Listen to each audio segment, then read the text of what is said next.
Hello साथियों, आप सभी का हार्दिक अभिनंदन है आपके अपने YouTube channel unique study point पर। मैं सुरेंद्र कुमार काला और अपने जो नंबर सिस्टम चल रहा था उसमें आज हम आगे की क्लास करने वाले हैं।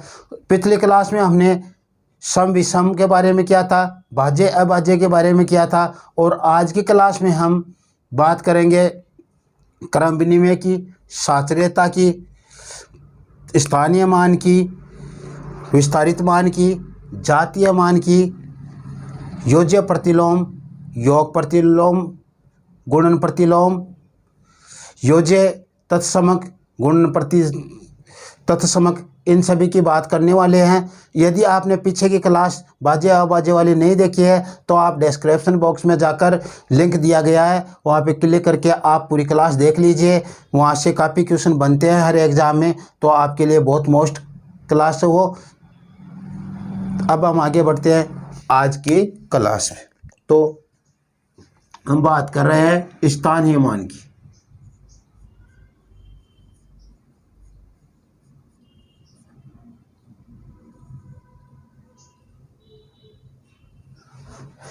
स्थानीय मान क्या होता है? कोई भी संख्या होती है उसमें किसी अंक का यदि हम स्थानीय मान निकालते हैं तो उस अंक और उस संख्या में उस अंक का स्थान है, उसके गुणनफल के बराबर उसका स्थानीय मान होता है।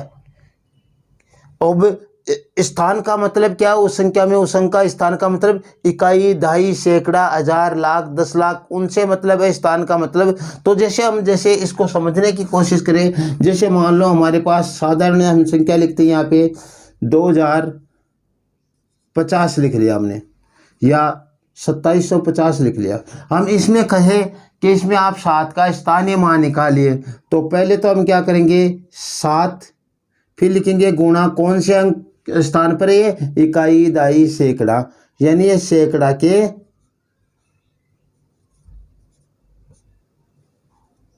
स्थान पर है। तो हम इसे क्या करेंगे, सैकड़ा का मतलब 100 होता है, तो इसे लिखेंगे 7 गुणा 100 बराबर 700। ऐसे यदि हमें 5 का स्थानीय मान निकालने की बात करें तो 5 खुद अंक और उसका स्थान कौन सा संख्या में, इकाई, दहाई, तो कौन सा, दहाई स्थान है, दहाई है। दहाई का मतलब 10 होता है, तो ये लो हमने इसे 10 से गुणा कर दिया और ये लो 50। तो इस तरीके से हम कर लेंगे इनको। यदि 2 का निकाला जाए तो 2 उतार लो, इकाई, दहाई, सैकड़ा और हजार, हजार पर यह है, तो क्या करेंगे, 2 गुणा 1000 से इसे गुणा कर देंगे तो कितना आ गया, इसका 2000 आ गया। इस तरीके से हमें करना है। तो पहले तो इसकी यदि हम परिभाषा के रूप में देखना चाहिए तो देखो हमें क्या करना है।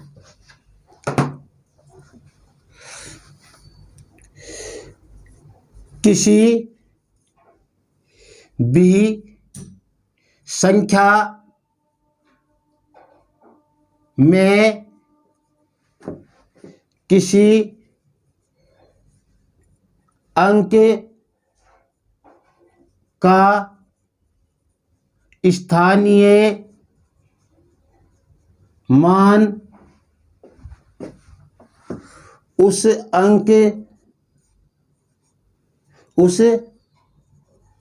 अंक तथा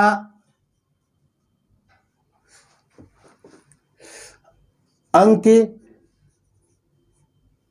का संख्या अंक के संख्या में स्थान के गुणनफल को कहते हैं या के बराबर होता है, को कहते हैं या के बराबर होता है।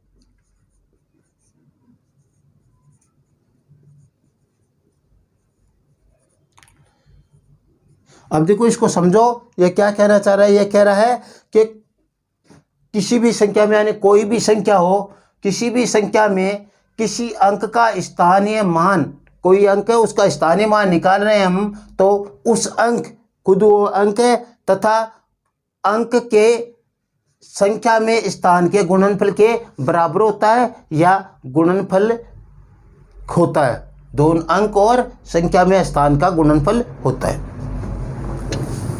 या गुणनफल को कहते हैं। अब देखो कैसे करना है हम इस संख्या को। एक बार कोई संख्या उतार ले, मान लो हमने उतारा 5 7 9 4 0, 59,940 उतारा हमने। अब हम इसमें 5 का स्थानीय मान निकाले, 5 का स्थानीय मान, हमने 5 का स्थानीय मान निकालना है। तो देखो इसके लिए करना क्या होगा, हमारे को 5 उतारेंगे। पहले तो ये खुद अंक हो गया ना, 5 अंक है, तो पहले तो हमने क्या किया, ये अंक ही उतार दिया हमने 5 गुणा, फिर क्या करेंगे, इस संख्या में इस 5 का कौन सा स्थान है। तो देखो इकाई, दाई, सैकड़ा, हजार और 10,000, यानी 10,000वें स्थान पर है ये 5। तो इसको हम किससे गुणा कर देंगे, 10,000 से गुणा कर देंगे, 10,000। तो अंक तो ये हो ही गया, अंक गुणा 10,000, तो अंक क्या है 5। तो ये लो यहाँ पे उतारेंगे हम 5 गुणा 10,000 और इसका मान हमारे पास प्राप्त हो गया 50,000। ये सब समझने के लिए आपको डायरेक्ट क्या करना है, यहाँ से 5 उतारना है और 5 के आगे 1 2 3 4 0 रख देनी है, बस आ गया। अब हम उतारेंगे 7 का स्थानीय मान, 7 का स्थानीय मान, तो 7 अंक लेंगे गुणा 7 कौन से स्थान पे है संख्या में वो उतारेंगे। तो इकाई, दाई, सैकड़ा, हजारवें स्थान पर है। तो 7 को कितने से गुणा करना है, 1000 से गुणा करना है, 1000 से। 7 को 1000 से गुणा करना है, तो 1000 से गुणा करेंगे तो क्या आएगा, 7 गुणा 1000 बराबर 7,000। क्या हो जाएगा, 7,000 हो जाएगा ये हमारे पास। ठीक है, फिर देखो हमें करना क्या है, उसके बाद में जैसे 7 का उतारना, तो 7 उतारा हमने यहाँ पे सीधे, आगे 3 अंक का तो 3 0 लगा दो।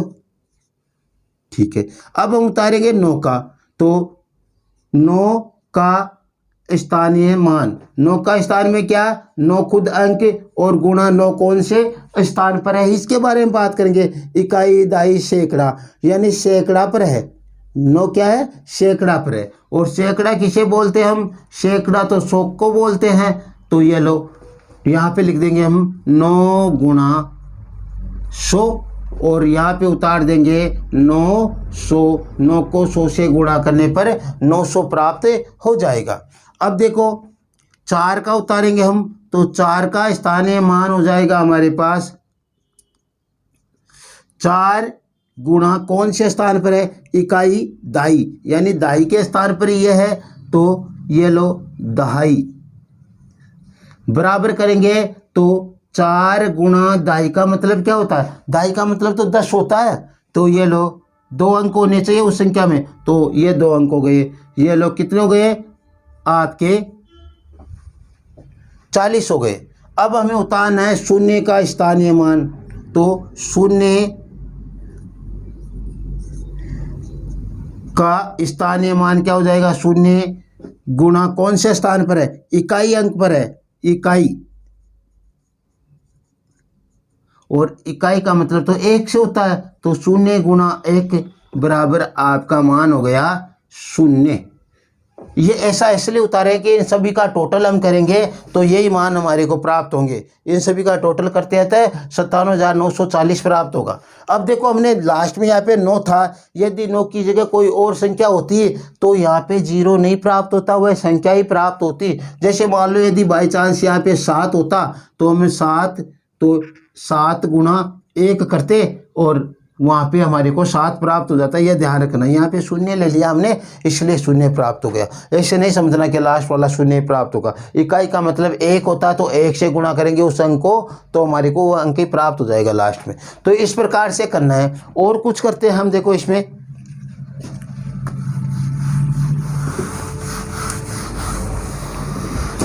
2-3 एग्जाम्पल और कर लेते हैं, फिर बाद में देखो आगे बढ़ते हैं विस्तारित मान की तरफ। हमने जैसे मान लो उतार लिया यहाँ पे 79,905 उतार लिया हमने, 79,711.95 उतार लिया। अब हमें इसका क्या करना है, स्थानीय मान निकालना है, सभी अंकों का निकालेंगे हम। वहाँ पे एग्जाम में आपको पूछा जाएगा इसमें 1 का बताओ या 7 का बताओ, अलग अलग देंगे। 7 देंगे तो वो अलग, 2 7 नहीं देंगे वहाँ पे। जैसे मान लो हमने यहाँ पे 8 कर लिया, यहाँ पे 3 कर लिया और यहाँ पे 2 कर लिया, वो ऐसे कह देगा कि इनमें 7 का स्थानीय मान क्या है इस संख्या में, या 9 का क्या है, या 8 का क्या है, इस तरीके से देगा। तो हमारे को देखो क्या करना है, पहले यहाँ से लिख देता हूँ मैं, 7 का ले लेते हैं पहले, पूरी संख्या का ही करते हैं हम। तो 7 का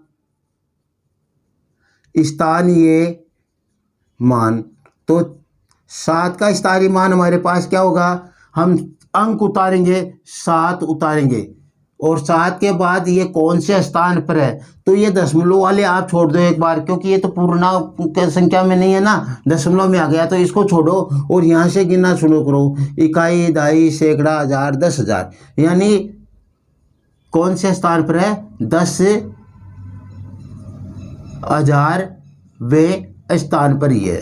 तो इसको हम आगे लिखेंगे तो क्या हो जाएगा, 7 गुणा 10,000, और ये कितने आ जाएंगे, हम गुणा करेंगे तो इसको 70,000 हमारे को प्राप्त हो जाएंगे। 7 के आगे 4 जीरो लगाएंगे तो 70,000 हमारे को प्राप्त हो जाएंगी ये। तो ये लो हमने इसको 70,000 उतार दिया, ठीक है। फिर आगे क्या करेंगे हम, आगे हमें 9 का निकालना है।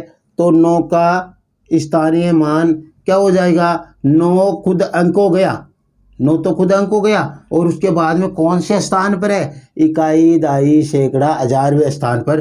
तो यहाँ पे लिखेंगे 9 गुणा 1000। ये इसलिए बता रहा हूँ, कई बार ऐसे लिखा हुआ आ जाता है, वहाँ पे स्थानीय मान होगा तो 9 गुणा 1000 इस प्रकार से, इसलिए हमारे को समझना जरूरी है।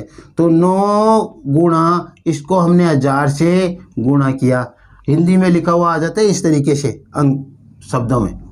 तो ये हमने क्या लिखा यहाँ पे, 9 गुणा 1000 था तो हो गया आपका 9,000, 9 गुणा 1000 था इसलिए क्या हो गया, 9,000 अपने पास मान हो गया। अब देखो आगे क्या करना हमारे को, आगे हमें 8 का निकालना है। तो 8 का स्थानीय मान क्या हो जाएगा हमारे पास, 8 का स्थानीय मान 8 खुद अंक, फिर कौन से स्थान पर है, इकाई, दहाई, सैकड़ा, यानी सैकड़ा स्थान पर है, सैकड़ा, ठीक है। तो यहाँ पे सैकड़ा है तो हम लिखेंगे 8 गुना सैकड़ा का मतलब 100 होता है। तो यहाँ पे हो जाएगा ये गुना होकर कितना, 800, कितना हो जाएगा, 800 हो जाएगा। फिर हम उतारेंगे 8 के बाद में 1 का स्थानीय मान आपका जो होगा 1 गुणा कौन से स्थान पर है, इकाई, दहाई, दहाई के स्थान पर है। तो दहाई, तो 1 गुणा दहाई का मतलब 10 से गुणा करेंगे, और तो ये हो गया आपका 1 गुणा 10 बराबर 10 आपके पास मान आ गया। इसका क्या आ गया, 10 मान आ गया। फिर हमें क्या करना है, 2 का स्थानीय मान, 2 का स्थानीय मान क्या, 2 गुणा खुद अंक, तो इकाई अंक पर है 2, तो इसको लिख दो आप इकाई, ठीक है। यहाँ तक तो हमने पिछले एग्जाम्पल में किया था, कोई दिक्कत ही नहीं है। तो ये लो 2 गुणा 1, और इसका मान हो गया हमारे पास 2। अब हमारे पास 2 अंक और दिए गए हैं, इनका क्या करें हम।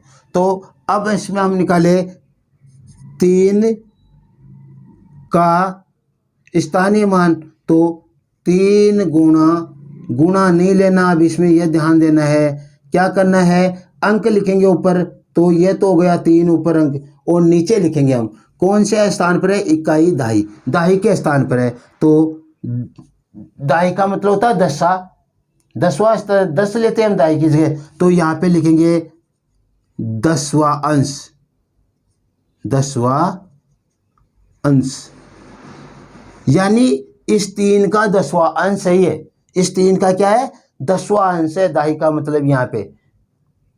10वां अंश ऐसे अंशों के रूप में लिखेंगे। ये भाग हो रहा ना, जैसे 10 को 5 भागों में बांटे तो 5 का भाग देते हैं, 2 2 आ जाता है, उस प्रकार से 3 को 10 भागों में बांट रहा है। तो ये क्या आ गया आपका 3 गुणा दाई का मतलब 10 होता है, ये लो 3/10 गुणा नहीं है 3/10, और इसका मान जो आपके पास आएगा ये हो जाएगा आपका 3/10 का 10 ही आ जाएगा 3/10। ठीक है, इस तरीके से हम करते चलेंगे। अब हमारे पास है 5 का स्थानीय मान, तो 5 खुद अंक है, उसके नीचे क्या लिखेंगे इकाई, एकवा भाग, तो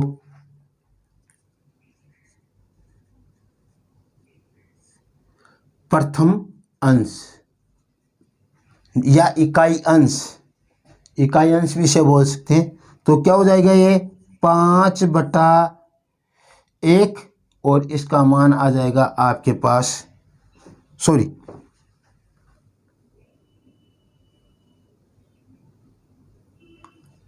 ये दशवांश था, ये सैकड़ा पर यहाँ पे देखो, इसके बाद में इकाई सैकड़ा इधर है, तो ये सैकड़ांश होगा, सॉरी थोड़ा ध्यान रखना,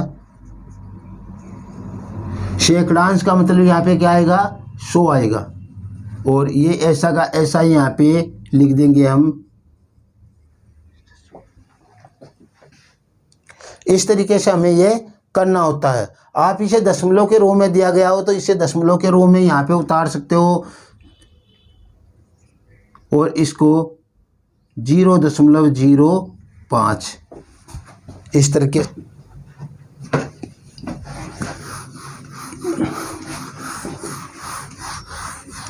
अब आगे एक एग्जाम्पल ऐसा और कर लेते हैं हम, और फिर हम आगे बढ़ते हैं। इधर वाला तो आपको समझ में आ गया, इधर वाली हम थोड़ी संख्या दशमलव के बाद में उसको थोड़ी बड़ी कर लेते हैं। देखो ये हमारे पास 795.5432001 ये हमारे पास इस तरीके से संख्या है। अब इसको हमें क्या करना है, स्थानीय मान करना है पूरी संख्या का। तो क्या करेंगे, देखो 7 का स्थानीय मान, तो 7 का स्थानीय मान, 7 का स्थानीय मान क्या हो जाएगा 7 गुना कौन से स्थान पर ही है इकाई दाई सैकड़ा, तो 7 गुना सैकड़ा। ये बार बार इसीलिए ऐसा बता रहा हूँ कि ऐसा लिखा हुआ था, कई बार ऐसा का ऐसा ही वहाँ पे। तो 7 गुना सैकड़ा का मतलब 100 से होता है, तो ये हो गया 700। ठीक है, फिर 9 का स्थानीय मान 9 गुना इकाई दाही, तो 9 गुना दाही, तो ये हो गया आपका दाही का मतलब 10 से होता है, तो 9 गुना 10 बराबर ये आपका 90 हो गया, गुना ही करें ना। फिर देखो हमारे पास 5 का स्थानीय मान, 5 का स्थानीय मान क्या होगा 5 गुना खुद अंक लिया और इकाई पे है, तो यहाँ पे लिख दिया हमने इकाई। इकाई का मतलब 5 गुना 1 हो गया इकाई से, और ये 5 आ गया आपके, यहाँ तक तो ये हो गया अपने पास। ठीक है, फिर हम ये दशमलव वाले अंक देखने, इस पे गौर करना। देखो क्या करना हमें, 4 का निकालना है हमें, तो 4 का निकालेंगे तो कैसे निकालेंगे, देखो 4 का स्थानीय मान, तो क्या करेंगे 4 रखेंगे और 4 के बट्टा में क्या आएगा, देखो 4 के बट्टा में क्या आएगा, तो देखो इधर से लेंगे ना हम, इधर से, तो कौन से स्थान पर ये 10वें स्थान पर है। यदि हम इसको उतारना चाहेंगे 4/10 होगा ये, तो 10वां अंश, तो इसके लिखेंगे 10वां अंश। 10वां अंश लिखा, यानी इसका मतलब ये हो गया 4/10, 10वां अंश से, तो 4/10 ये 4/10 लिखो आ जाएगा, या फिर ये 0.4 लिखा हुआ आ सकता है, 4/10 ही मिलेगा आपको लगभग। फिर देखो हमने क्या किया, 3 है, 3 का स्थानीय मान क्या हो जाएगा, वही हमने 3 ऊपर अंक उतारा और फिर क्या किया इधर से यहाँ पे गए तो एक अंक के लिए 10वां, 2 अंक के लिए 100वां, यानी सैकड़ा हो गया। इस तरह से इधर चले तो ये हो गया सैकड़ांश।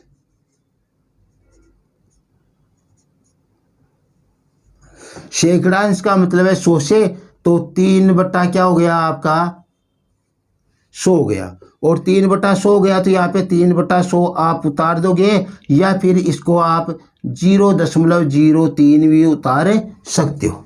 ठीक है, फिर क्या किया हमने, देखो इसका कर क्या रहे, देखो 3 ले रहे हैं, 3 के बाद में दशमलव का 1 बना रहे हैं नीचे, और ये 2 अंकों पे है तो 2 जीरो उतार दिया हमने। इस तरीके से कर रहे हैं। अब देखो हमने लिया 2 का स्थानीय मान, 2 का स्थानीय मान 2 बटा कौन से स्थान पर, 1000वें हो गया, इकाई दहाई सैकड़ा, इकाई दहाई सैकड़ा। तो ये कौन सा हो गया, 1000वें स्थान पर हो जाएगा, तो 1000वां स्थान लिखेंगे हम इसको।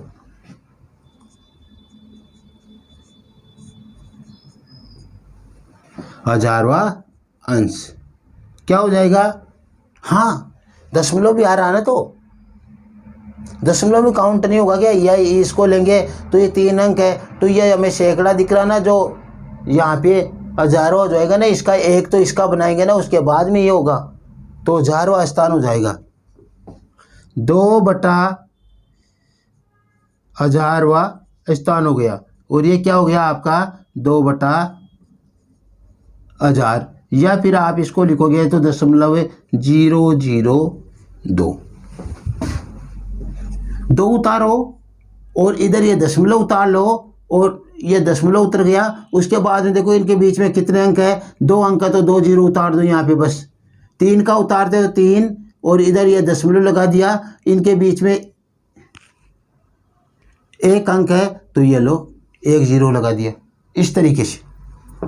ठीक है, फिर हम शून्य का लेते हैं, तो शून्य का स्थानीय मान क्या हो जाएगा, शून्य खुद अंक बटा 10,000 हो जाएगा, 1000 के बाद में 10,000वां अंश, 10,000वां अंश हो जाएगा। ये 10,000वां अंश होगा, तो देखो क्या होगा, हम 0 बटा शून्य का वैसे शून्य आना है, यह ध्यान रखना है, तो ये लो, और हमारे पास क्या आ गया, यहाँ पे शून्य में भाग देंगे तो शून्य आएगा। यहाँ पे यदि और कुछ होता तो ये मान लो यहाँ पे 6 होता, 6 बटा 10,000 होता, और यहाँ पे 6 बटा 10,000, वहाँ पे 0.000006 इस तरीके से लिखते।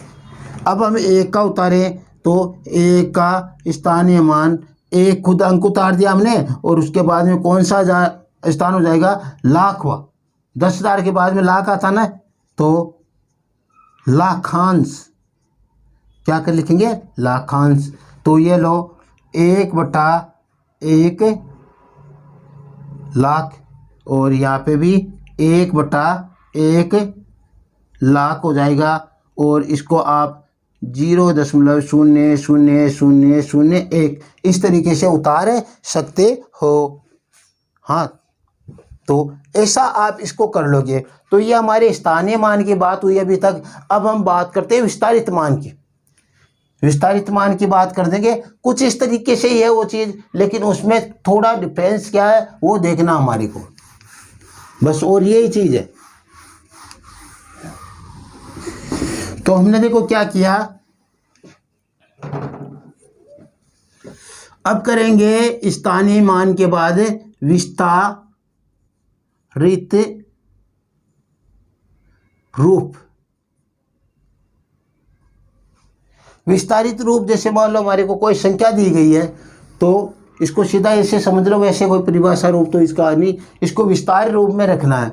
तो जैसे मान लो हमारी को संख्या दी गई है 958, इसका हमें विस्तारित रूप रखना है। तो विस्तारित रूप रखेंगे तो पहले तो समझ लो वो क्यों प्रोसेस है, 9 का विस्तारित रूप 900 हो जाएगा, यहाँ पे 9 है, उसके आगे 2 जीरो उतार दो, फिर प्लस, और 5 का विस्तारित रूप 5 उतारो, 1 अंक आ गया तो 1 शून्य उतार दो, और प्लस 8 है, उसके आगे कोई अंक नहीं है तो ऐसा का ऐसा छोड़ दो। तो 900 प्लस 50 प्लस 8, तो ये हो गया आपका 900 प्लस 50 प्लस 8, इसका विस्तारित रूप हो गया।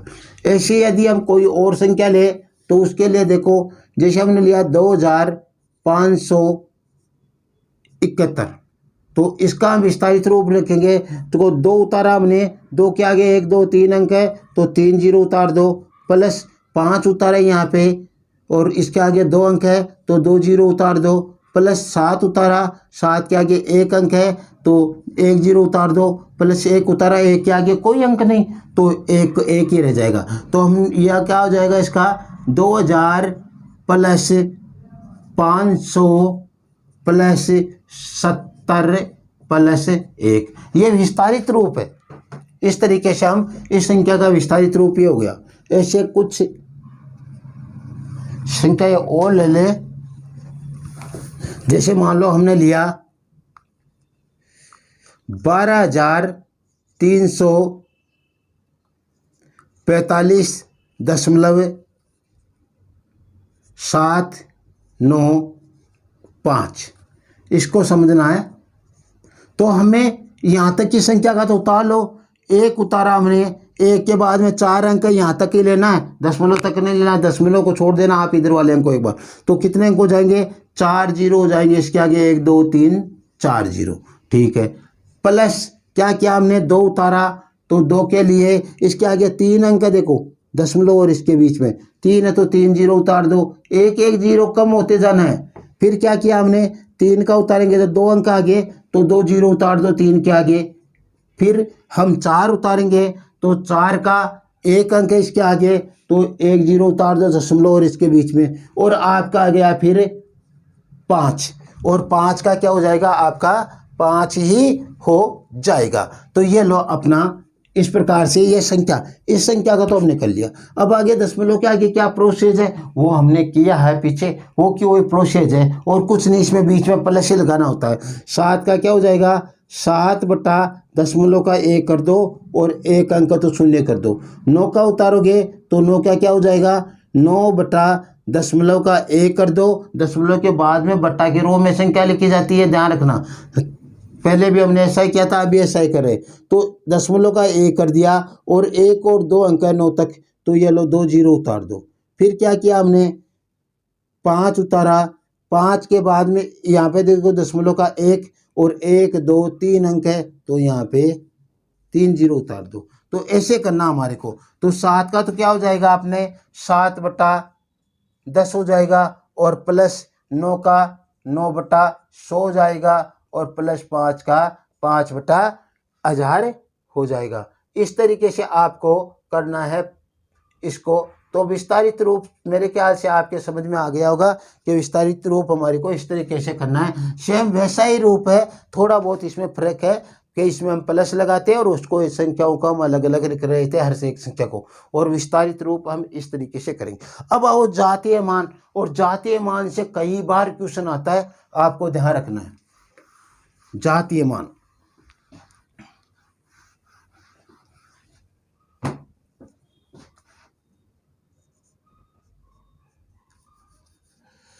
जातीय मान, यह जातीय मान क्या है, किसी संख्या में, कोई भी संख्या हो उस संख्या में किसी अंक का जातीय मान वो अंक स्वयं ही होता है। तो क्या लिखेंगे हम यहाँ पे, किसी भी संख्या में किसी अंक का जातीय मान स्वयं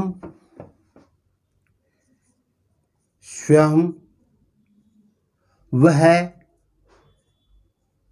अंक ही होता है, वह अंक ही होता है।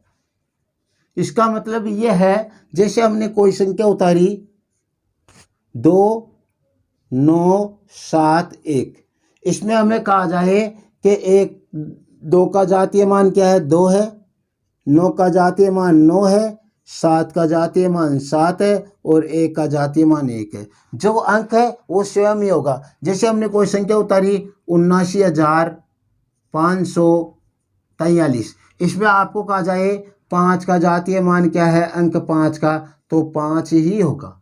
3 का जातीय मान क्या है, 3 ही होगा। और 4 का जातीय मान 4 ही होगा, 9 का जातीय मान 9 होगा और 7 का जातीय मान 7 होगा। यानी वह अंक स्वयं ही जातीय मान होता है। वह अंक क्या होता है, स्वयं ही जातीय मान होता है। तो एक संख्या उतारते हैं और उसके बाद में इसके बारे में लिखते हैं।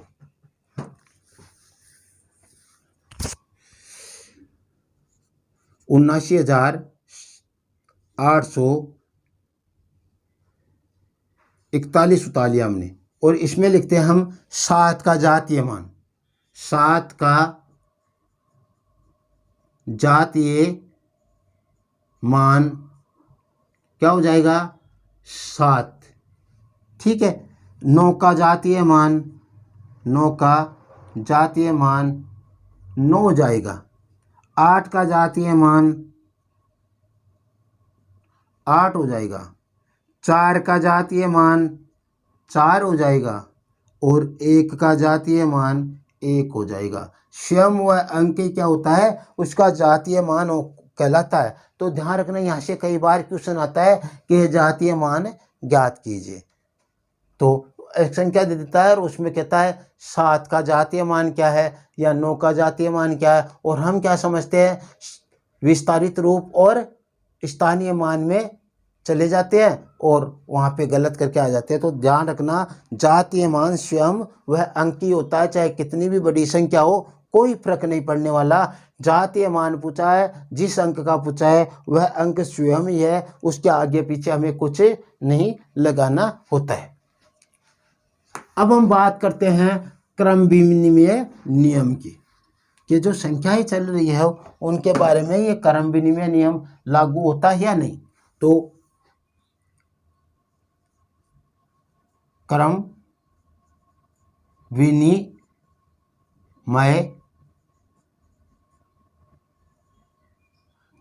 या क्रम विनिमय नियम कौन कौन से संक्रियाओं पर लागू होता है ये क्रम विनिमय नियम। क्रम विनिमय नियम से क्या मतलब है, जैसे हम कोई संख्या लें और उसको बदल कर देखे, स्थान बदल कर देखे तो कोई फर्क पड़ता क्या। जैसे मान लो हमने कोई संख्या ली यहाँ पे 7 + 5 = 12, हमने 5 को यहाँ पे ले लिया, 7 को यहाँ पे ले लिया, तो 5 + 7 = 12। यानी इसको आगे पीछे करने से योग की क्रिया में कोई फर्क नहीं पड़ रहा, योग की क्रिया में कोई फर्क नहीं पड़ रहा। इसका मतलब क्रम विनिमय नियम लागू होता है। यदि कोई संख्याएं मान लो हम ए और बी से इसे लास्ट में पढ़ लिखेंगे, तो देखो कैसे करना है। क्रम विनिमय का मतलब है स्थान चेंज करना, अंकों का स्थान चेंज करना। तो देखो ये किस प्रकार से हमें करना है। जैसे मान लो हमने कोई अंक लिया या कोई संख्या ली, कोई भी संख्या ले सकते हो आप, 2 संख्या, और उनको सभी में हमें समान रूप से लेकर चलना है, योग, बाकी, गुणा और भाग सभी में। तो इस प्रकार से हमें संख्या लेकर चलना है। तो देखो क्या करना हमारे को,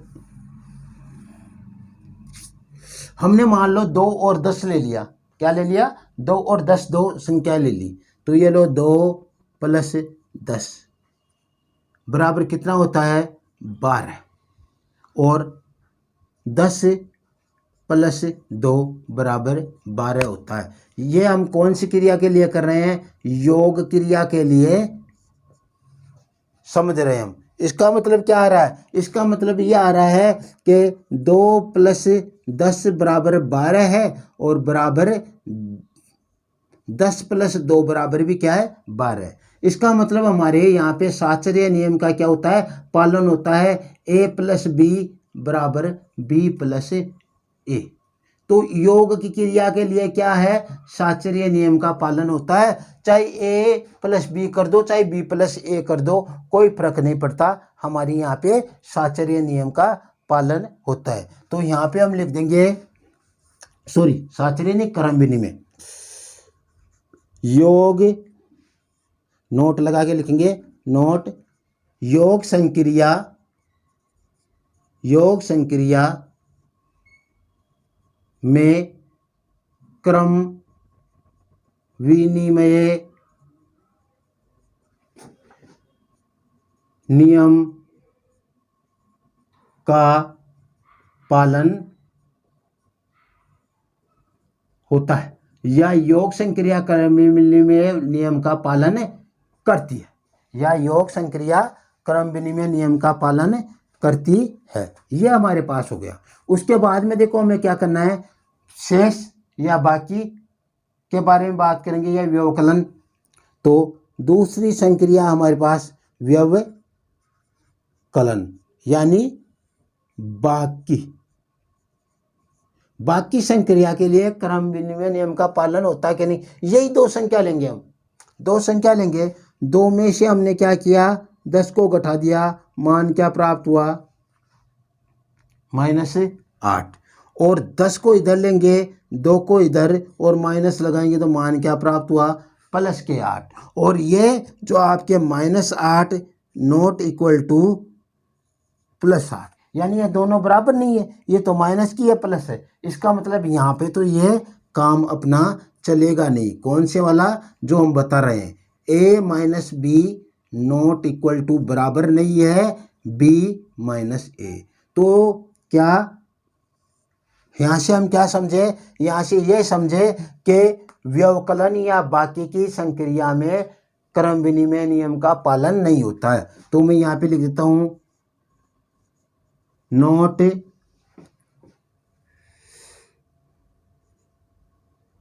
व्यवकलन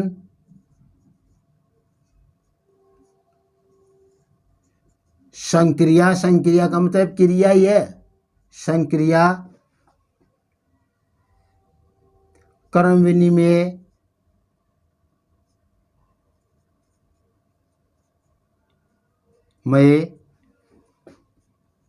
नियम का पालन नहीं करती है, या योग व्यवकलन संक्रिया क्रम विनिमय नहीं होती। योग संक्रिया क्रम विनिमय होती है, व्यवकलन संक्रिया क्रम विनिमय नहीं होती, यह ध्यान रखना। तो योग और बाकी की हमारे पास आ गई। अब आगे बढ़ते हैं हम गुणा के बारे में बात करें तो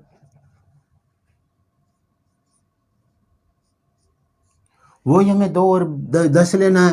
तो 2 × 10 = 20, और इस 10 को इधर ले ले और इस 2 को इधर ले ले तो भी उत्तर क्या आना है, 20 आना है। यानी इसका मतलब यह है 20 = 20 है। तो चाहे तो आप a × b कर दो और चाहे b × a कर दो, इनका स्थान चेंज करके रख दो, कोई फर्क नहीं पड़ने वाला है, उत्तर सेम ही आएगा। दो समान संख्याओं के स्थान चेंज करके गुणा करें तो कोई फर्क नहीं पड़ता, उत्तर हमारे सेम ही आना है। तो सर ये हमारे काम कहाँ पे आएगी, प्रॉब्लम ये है कि यहाँ हमारे काम कहाँ पे आएगी। काम तो जैसे मान लो हमारे को बड़ी संख्याएं दी जाए, जैसे मान लो हमारे को दे दिया गया 2 × 3 × 5 × 10, इस तरीके से हमारे को दे दिया। अब इनको सबको गुणा करें, या आप अलग अलग गुणा कर लो। आपको मालूम है 3 को इससे गुणा करेंगे तो 30 हो जाएगा, 10 × 3 बराबर, और इसका गुणा करेंगे तो कितना हो जाएगा, 10 हो जाएगा, और 10 को 30 से गुणा करेंगे तो 300 इसका मान आ जाएगा। अब देखो आप ऐसे गुणा करके देख लो, 3 दूनी 6, 6 पंजे 30, और 30 को 10 से गुणा करने पर 300। तो ऐसे बड़ी संक्रिया हो तो उसमें हम ऐसे टुकड़ों में अलग अलग करके गुणा करके फिर गुणा कर सकते, ये है इसका मतलब। तो ये क्या है, यहाँ पे गुणन संक्रिया क्या करती है, क्रम विनिमय नियम का पालन करती है या क्रम विनिमय होती है। गुणन संक्रिया क्रम विनिमय होती है, पालन करती है या होती है, दोनों एक ही चीज़ है। अब बात करते हैं भाग की संक्रिया के लिए। तो ये लो, भाग के लिए करेंगे, 2 में भाग दिया हमने 10 का, मतलब क्या हुआ, 2/10 हो गया ये। और इसका हम मान निकालेंगे तो 0.2 मान आएगा, 0.2। इसी को यदि उल्टा करके करें, 10 की जगह 2, 2 की जगह 10, तो 10/2 बराबर 10/2 हो जाएगा और मान आ जाएगा हमारे पर 5। जबकि ये तो बराबर नहीं है, 0.2 बराबर नहीं है 5 के। इसका मतलब ये संक्रिया तो पालन नहीं करती है। इसका मतलब ये हुआ कि ए भाग बी बराबर नहीं है बी भाग ए, या दूसरे शब्दों में लिख सकते हो A/B बराबर नहीं है B/A। तो इसमें हम क्या लिखेंगे, नोट लगाकर नीचे की लाइन में, भाग संक्रिया क्रम विनिमय नहीं होती है, यानी भाग की संक्रिया क्रम विनिमय नियम का पालन नहीं करती है। भाग संक्रिया क्रम विनिमय नहीं होती है, यानी भाग की संक्रिया में क्या है, क्रम विनिमय नियम का पालन नहीं होता है। यह चीज़ हमारे पास है, आप वैसे भी लेकर लॉजिक से समझ सकते हो। वहाँ पे क्वेश्चन आ जाइए, भाग संक्रिया क्रम विनिमय होती है, नहीं होती भैया। गुणन संक्रिया होती है, जोड़ संक्रिया या योग संक्रिया होती है, और शेष बाकी संक्रिया नहीं होती। बाकी में जो हम व्यवकलन कर रहे हैं उसमें क्रम विनिमय नियम का पालन नहीं होता है। अब हम बात करते हैं, एक नियम और है, साचर्यता या साचर्य नियम। साचर्यता या साचर्य नियम, इसके बारे में और बात करते हैं।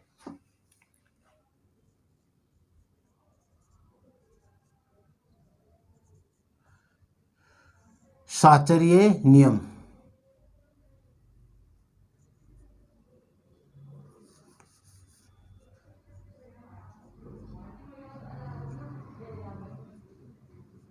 साचर्य नियम या साचर्यता, उसे भी हम क्रम विनिमय नियम या क्रम विनिमयता बोलते हैं, ठीक है, दोनों एक ही चीज़ है।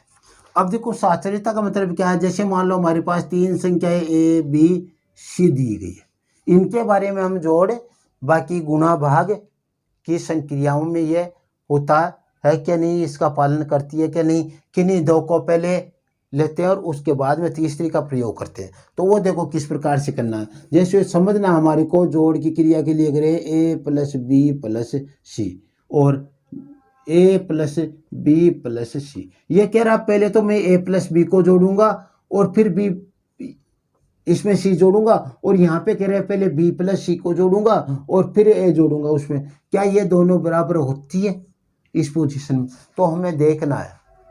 तो पहले तो हम किस संक्रिया के लिए करेंगे, योग संक्रिया के लिए करेंगे। योग, A का मान मान लो हमने 2 ले लिया या 10 ले लो, B का मान हमने 2 ले लिया और C का मान हमने 5 ले लिया।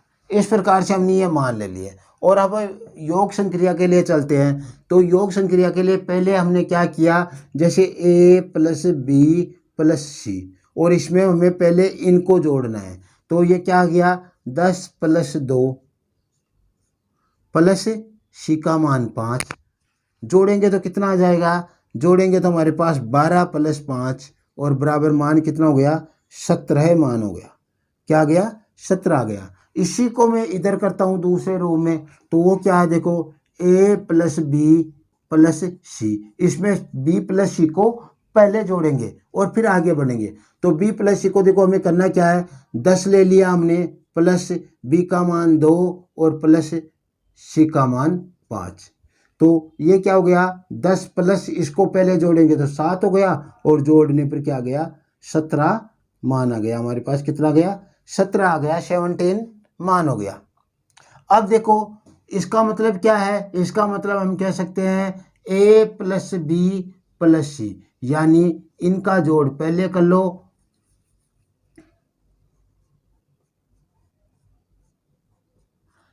बराबर होता है किसके, a प्लस बी प्लस सी। चाहे पहले इनको जोड़कर इसको जोड़ लो, पहले इनको जोड़कर इसको जोड़ लो, कोई फर्क नहीं पड़ता, मान क्या प्राप्त होगा, बराबर प्राप्त होना। तो इसका मतलब हम यहाँ पे क्या लिखेंगे, नोट में लिखेंगे हम, योग संक्रिया साचर्य नियम का पालन करती है, या योग संक्रिया साचर्य होती है। योग संक्रिया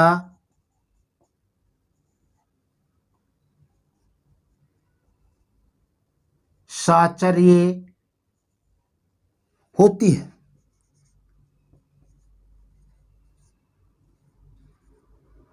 योग संक्रिया साचर्य होती है। पहले a प्लस बी को यानी 10 प्लस 2 को जोड़ा, फिर इसमें c जोड़ा, 17 आया।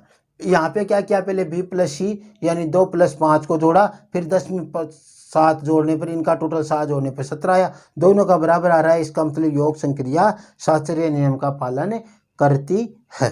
ठीक है, फिर आगे बढ़ते हैं, हम इसे बाकी या व्यवकलन के लिए करते हैं। बाकी या व्यवकलन,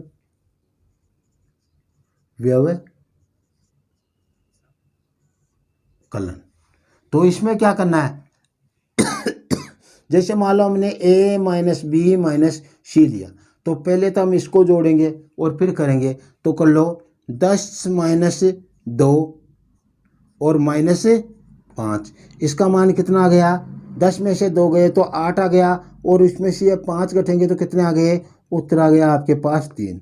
अब इधर इसी संक्रिया को इधर लेते हैं, तो a माइनस बी माइनस सी, ये इसके करेंगे हम, तो क्या आ गया, 10 माइनस 2 और माइनस 5, इस प्रकार से हम लेंगे। तो पहले इनके लिए करेंगे, ऐसे नहीं लेना कि यहाँ पे माइनस हमने कॉमन ले लिया तो ये प्लस हो गया, वो तरीका नहीं, हमारे को डायरेक्ट ऐसे लगा लेना बस। ठीक, फिर 10 माइनस ये कितने आ गए, माइनस के 3 आ गए, 2 घटेंगे 5 में से तो माइनस के 3 आ गए। ठीक है, तो ये 10 माइनस ये माइनस माइनस कराकर प्लस हो जाएगा, और तो मान कितना आ गया इसका, 13 आ गए। आप कहते हैं कि सर ये हमारे पास इसने प्लस ले लिया, ऐसा नहीं है, इसने पहले से क्वेश्चन इस तरीके से दिया है, यह ध्यान रखना। तो इस तरीके से क्वेश्चन आए, पहले इसको हल करेंगे और फिर बाद में ये माइनस में आया तो इसको माइनस माइनस कर प्लस 13, यहाँ पे 3 यहाँ पे 13 आ रहा है। इसका मतलब क्या हो रहा है, a माइनस बी माइनस सी बराबर नहीं है a माइनस बी माइनस सी, ये बराबर नहीं है। इसका मतलब क्या है, नोट लगाकर हम क्या लिखेंगे, नोट लगाकर लिखेंगे हम, व्यवकलन संक्रिया साचर्य नहीं होती, या व्यवकलन संक्रिया साचर्य नियम का पालन नहीं करती है, या व्यवकलन संक्रिया साचर्यता नहीं दर्शाती है। तो व्यवकलन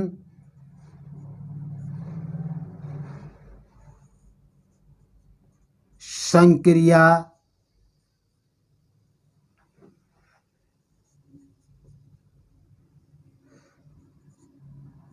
साचर्य नहीं होती है। व्यवकलन संक्रिया क्या नहीं होती, साचर्य नहीं होती है। हर एक के साथ हम ऐसा लिखता रह रहे हैं, तो ध्यान रखना ये किस प्रकार से हम कर रहे हैं। तो ये हमने एग्जाम्पल के साथ ऐसा किया है। ठीक, अब हम बात करते हैं गुणन संक्रिया।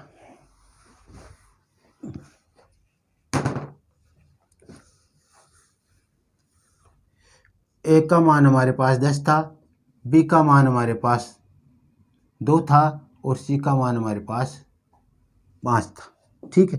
अब गुणन संक्रिया के लिए करेंगे, गुणन संक्रिया के लिए ए गुणा बी गुणा सी। तो पहले हम ए और बी को गुणा करके फिर सी से गुणा करेंगे। तो 10 गुणा 2 गुणा 5, पहले इनका गुणनफल करेंगे तो क्या आ गया 20 गुणा 5, 10 दूना 20 और ये 5 इसके गुणा में, इसको बाद में गुणा करेंगे तो मान आया हमारे पास 100। अब इसी संक्रिया को हम इधर दर्शाते हैं, ए गुणा, अब की बार एक को छोड़ दो, बी गुणा सी करना हमारे को। ठीक है, तो ए का मान 10 गुणा बी का मान 5 2, बी का मान 2 गुणा सी का मान 5। तो ये 10 आ गया और ये गुणा, देखो इसका गुणनफल कितना हो गया 10 हो गया। 10 को 10 से गुणा करने पर 100, 10 को 10 से गुणा करने पर कितना आ गया 100। इधर भी 100 आ रहा है, इधर भी 100 आ रहा है, कोई फर्क नहीं पड़ रहा। तो इसका मतलब क्या है, ए गुणा बी कोष्टक में है तो ये सी, और बराबर है ए गुणा बी गुणा सी। ये क्या है, बराबर है। कोष्टक ए गुणा बी कोष्टक बंद गुणा सी बराबर है कोष्ट ए गुणा कोष्टक बी गुणा सी, ये बराबर है। देखो ये इस प्रकार से लिखा हुआ भी आ सकता है, ए गुणा बी सी बराबर ए बी गुणा सी। तो यहाँ पे गुणन की संक्रिया में ऐसा हुआ आ सकता है। बाकी यहाँ पे योग भाग और जो आपका बाकी है उन संक्रियाओं में ऐसा नहीं हो सकता, यहाँ पे हो सकता है। तो ये क्या करती है, पालन करती है क्या, तो हम लिखेंगे नोट गुणन संक्रिया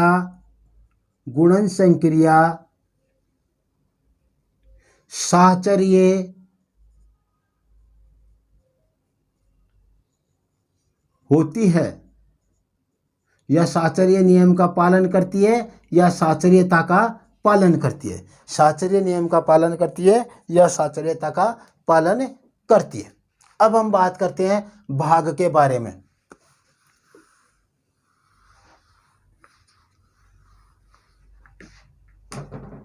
भाग के बारे में बात करते हैं तो ए भाग बी भाग सी।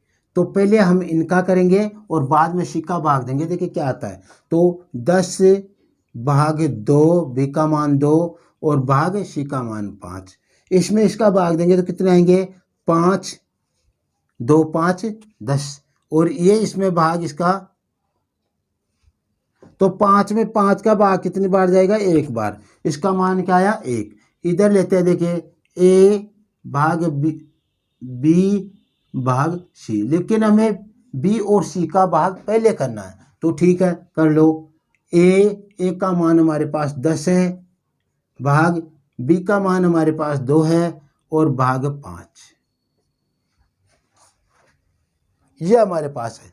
अब देखो हमें करना है क्या, इसका 10 भाग, इसको हम रखेंगे तो कैसे रख देंगे 2/5, पूरा नहीं जा रहा है तो आप इसको ऐसा रख लो। इसका मतलब क्या है, यह प्रोसेस इस प्रकार से है कि इसमें इसका भाग लग रहा है तो 10/2/5, इस प्रकार से यह संख्या है। ठीक है, तो अब हम इसे आगे हल करेंगे तो क्या होगा, 10 गुणा 5 ऊपर और 2 नीचे आ जाएगा, 5 ऊपर 2 नीचे। जैसे ये गुणा में चेंज होती है तो 5 ऊपर चला जाएगा 2 नीचे आ जाएगा। ऐसे करते हैं हम भिन्न के लिए। इसको इससे काटेंगे तो 5 दूनी 10, यानी 5 बार कट गया और मान क्या गया 5 5 25। तो यहाँ पे तो एक बराबर नहीं है 25 के, दोनों बराबर नहीं है। इसका मतलब क्या हुआ, इसका मतलब साफ साफ ये हुआ कि ए कोष्टक ए भाग बी कोष्टक बंद भाग सी बराबर नहीं है ए भाग कोष्टक बी भाग सी कोष्टक बंद, ये बराबर नहीं है। इसका मतलब क्या हुआ, भाग संक्रिया साहचर्य नियम का पालन नहीं करती, वो पहले वाली प्रोसेस ही हमारे पास आ गई। तो यहाँ पे हम लिखेंगे नोट भाग संक्रिया साचर्य नहीं होती है या साचर्य नियम का पालन नहीं करती है। तो सेम वैसा का वैसा क्रम विनिमय में था, वैसा ही साचर्य में आ गया। तो हम ऐसा लिख सकते हैं, नोट योग व गुणन संक्रिया क्रम विनिमय व साचर्य होती है। नोट योग व गुणन संक्रिया क्रम विनिमय व साचर्य होती है। बाकी जो भाग और बाकी है वो साचर्य भी नहीं होती है और क्रम विनिमय भी नहीं होती है। तो आप लास्ट में नोट लगाकर यहाँ पे एक लाइन ऐसे डाल लेना जिससे आपको अच्छी तरह ये याद हो जाए दोनों का एक साथ। क्या कर लेंगे हम, नोट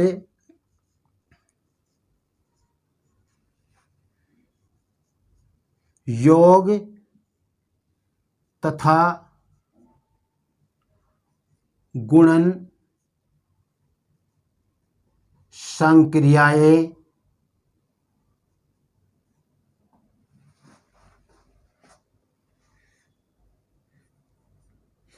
क्रम विनिमय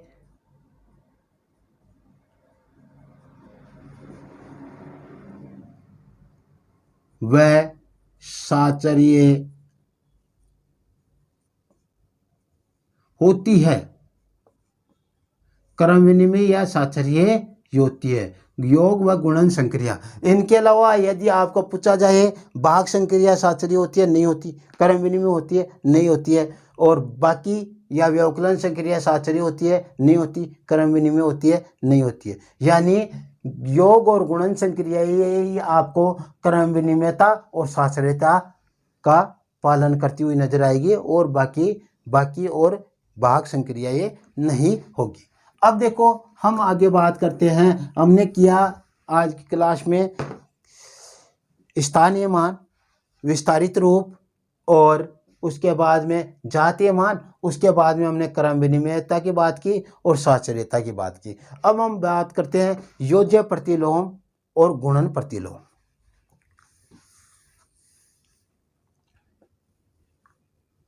योज्य का मतलब जोड़ होता है, योज्य प्रतिलोम।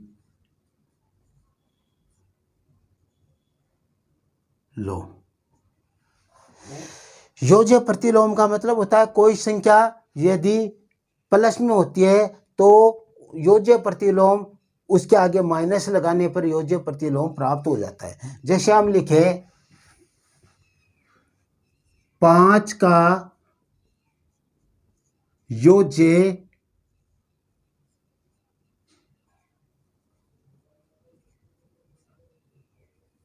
प्रतिलोम बराबर -5। हम लिखे 7 का योज्य प्रतिलोम बराबर -7। हमें क्या करना है, कुछ नहीं करना, उसके आगे केवल माइनस लगाना है। जैसे हमें पूछा 9 का योज्य प्रतिलोम -9, हमें पूछा 1/7 का योज्य प्रतिलोम तो -1/7। केवल क्या करना है, माइनस लगाना है। और हमें पूछा -9 का योज्य प्रतिलोम क्या करना है, तो देखो यहाँ पे माइनस है तो यहाँ पे आप प्लस कर दो, बस उल्टा करना है, उल्टा चिन्ह। यानी हमें क्या करना है, योज्य प्रतिलोम के लिए प्लस को माइनस बनाएंगे और माइनस को प्लस बनाएंगे। बस यही ध्यान रखना योज्य प्रतिलोम के लिए। यदि संख्या के आगे प्लस है तो उसके आगे माइनस लगा दो, योज्य प्रतिलोम प्राप्त हो जाएगा।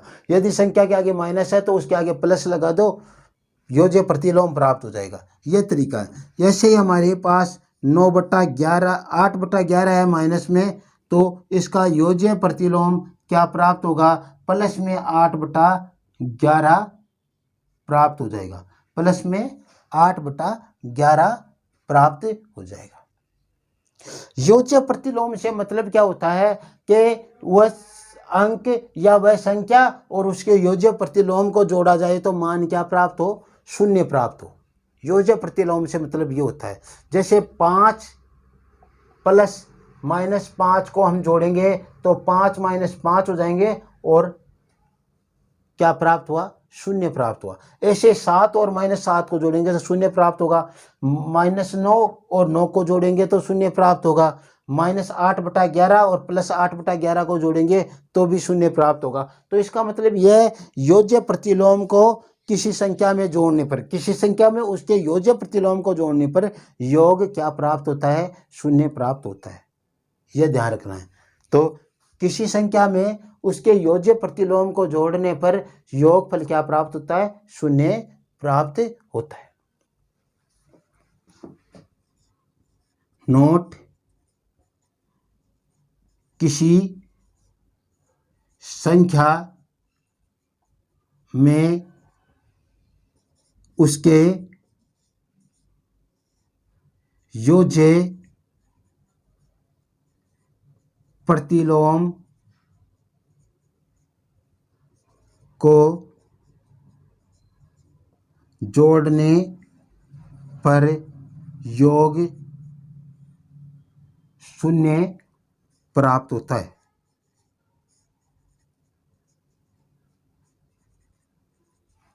यानी संख्या और उसके योज्य प्रतिलोम का योग शून्य होता है, ऐसे भी लिख सकते हो। किसी संख्या में उसके योज्य प्रतिलोम को जोड़ने पर योग शून्य प्राप्त होता है। ये अपना योज्य प्रतिलोम का जो स्ट्रक्चर है हुआ है, उसकी कहानी ये है। समझ गए आप। अब आगे बढ़ते हैं हम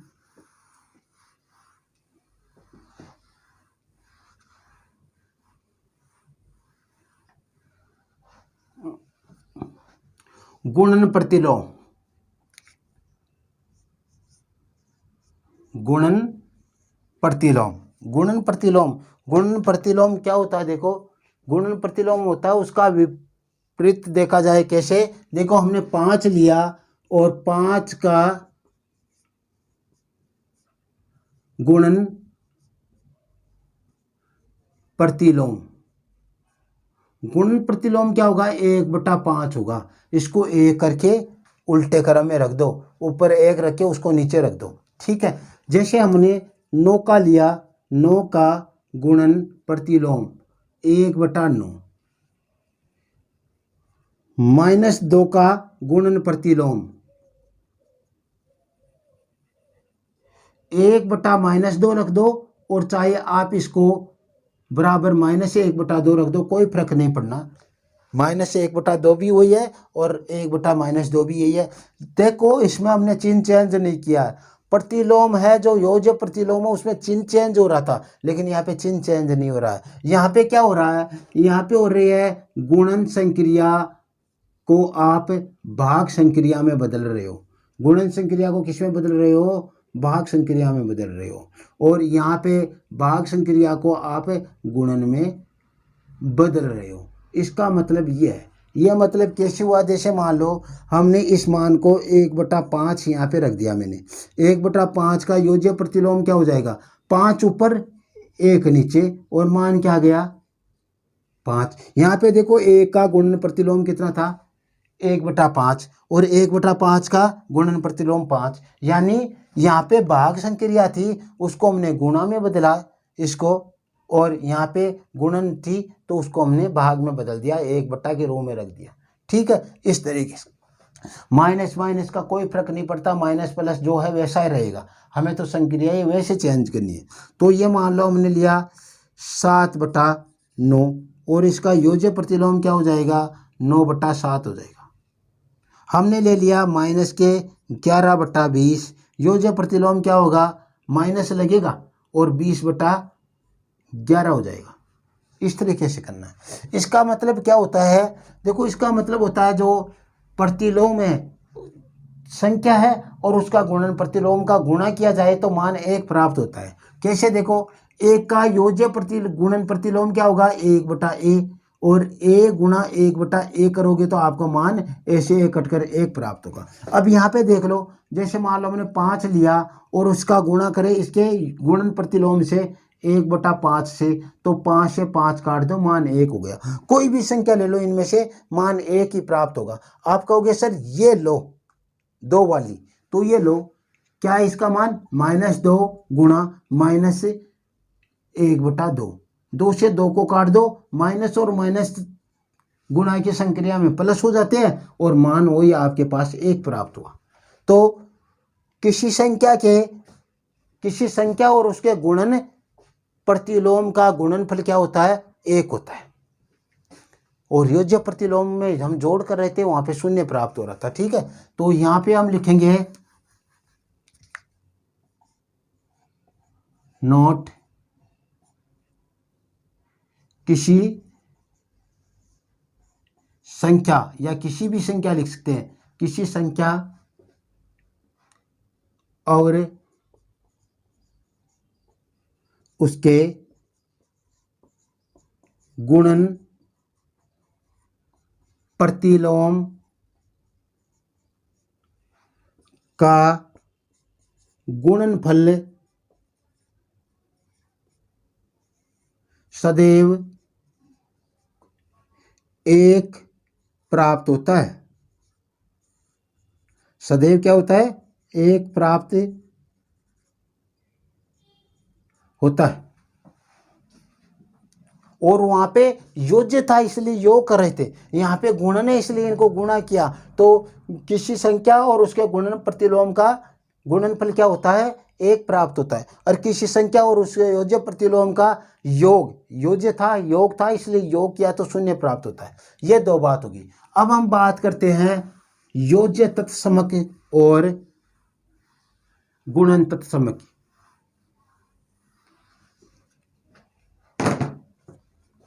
यहां पे बता चुके हम, लेकिन देख लो इसको। योग तत्समक या योज्य तत्समक, यानी किसी भी संख्या में ऐसी कोई संख्या, योज्य का मतलब जोड़ होता है, तो उसे उस संख्या को जोड़ा जाए या घटाया जाए तो मान में कोई परिवर्तन नहीं हो, ऐसी कोई संख्या होती है क्या? तो देखो, जैसे हमने 5 ही ले लिया, 5 में हमने 0 को जोड़ा और मान क्या हुआ? 5 प्राप्त हुआ। 5 है, उसमें से 0 को घटाया और मान क्या हुआ? 5 प्राप्त हुआ। -7 लिया, उसमें 0 जोड़ा, माइनस के 7 प्राप्त हुए। -7 में से 0 घटाया, माइनस के 7 प्राप्त हुए। इसका मतलब क्या है? ये 0 एक ऐसी संख्या है, उसको किसी संख्या में जोड़ा जाए या घटाया जाए कोई फर्क नहीं पड़ता। हमने पहले भी ये बात की है कि ये क्या है? नॉन चार्जेज एलिमेंट है या उदासीन पूर्णांक है। उदासीन पूर्णांक है कौन? 0। तो इसका जोड़ और बाकी से कोई फर्क नहीं पड़ता। गुणा भाग से तो ये फर्क पड़ता है इसमें, गुणा भाग की संक्रिया में, लेकिन जोड़ और बाकी में इसका कोई फर्क नहीं पड़ता। तो योज्य तत्समक अवयव क्या है? योज्य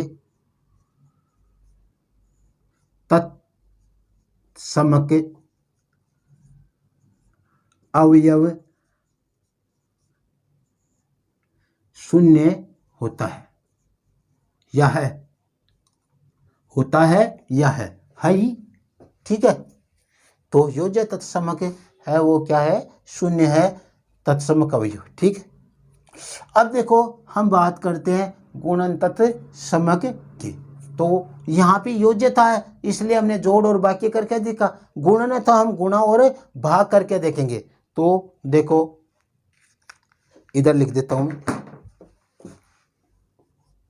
गुणन तत्समक अवयव। गुणन तत्समक अवयव क्या है? जैसे मान लो यहाँ पे हमने क्या किया, a + 0 बराबर a -0 बराबर a। ठीक है, यहाँ पे क्या गुणा की बात चल रही है तो गुणा करेंगे, यानी किसी संख्या को उसी संख्या से गुणा किया जाए और उसी संख्या से भाग किया जाए तो कोई फर्क ना पड़े, उसे हम कहते हैं क्या? गुणन तत्समक अवयव। जैसे हमने 5 को 1 से गुणा किया तो मान 5 प्राप्त हो, 5 में 1 का भाग दिया तो मान भी क्या हो रहा है? 5 ही प्राप्त हो रहा है। तो 1 से किसी संख्या को गुणा करने पर वह संख्या ही प्राप्त होती है और 1 का किसी संख्या में भाग देने पर वह संख्या ही प्राप्त होती है। इसका मतलब गुणन तत्समक अवयव क्या है? 1 है। तो नोट लगाकर लिखोगे आप, गुणन तत्समक अवयव एक है या होता है। गुणन तत्समक अवयव एक होता है। ठीक है। अब जैसे मान लो हमने क्या लिया, ए लिया, ए गुणा एक बराबर ए प्राप्त होगा और ए भाग एक बराबर भी ए ही प्राप्त होगा। ए गुणा एक बराबर ए प्राप्त होगा, ए भाग एक बराबर भी ए ही प्राप्त होने वाला है। इसका मतलब ये है, तो गुणन तत्समक अवयव क्या है आपका एक, और योज्य तत्समक अवयव क्या है आपका शून्य। आज की क्लास में इतना ही। यदि यह क्लास आपको अच्छी लगी हो तो आप इसे शेयर कीजिए, लाइक कीजिए, और चैनल को सब्सक्राइब नहीं किया तो प्लीज़ चैनल को सब्सक्राइब कीजिए और अपने साथियों से भी सब्सक्राइब करवाइए। आज की क्लास में इतना ही। ओके।